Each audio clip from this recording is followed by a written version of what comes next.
নমস্কাৰ।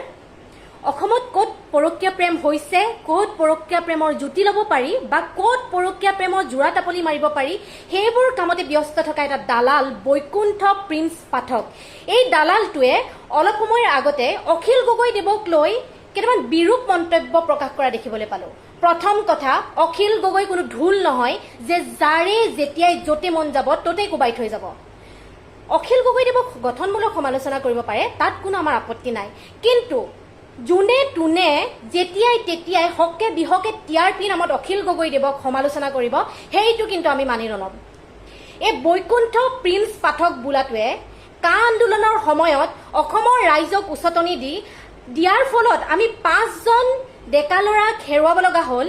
তাৰ পিছতো এই নীলাচবৰ লাজ নাই, সেইকেইটাই গৈ বিজেপি দলত যোগদান কৰি আমি কা মানিম বুলি কোৱা এই মানৱতাবাদী গুণ নথকাকেইটাই অখিল গগৈদেৱক সমালোচনা কৰিবলৈ আহে।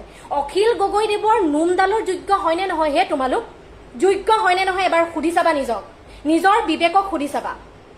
আৰু তোমালোকে এই পৰকীয়া প্ৰেমৰ জুতি লৈ ফুৰাকেইটাই অখিল গগৈ কিহৰ লাভ জেহাদৰ লগত তুলনা কৰিবলৈ আহিছে হে?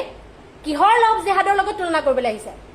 অখিল গগৈ এটা সত্তা, যি সত্তাক অসমৰ কোনেও অস্বীকাৰ কৰিব নোৱাৰে।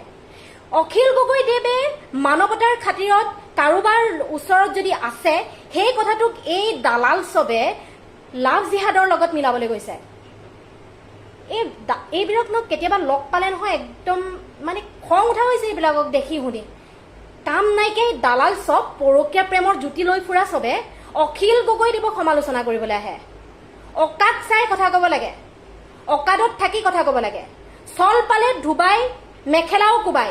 এই চৰিত্ৰৰ লোক হৈছে এই বৈকুণ্ঠ প্ৰিন্স পাঠক।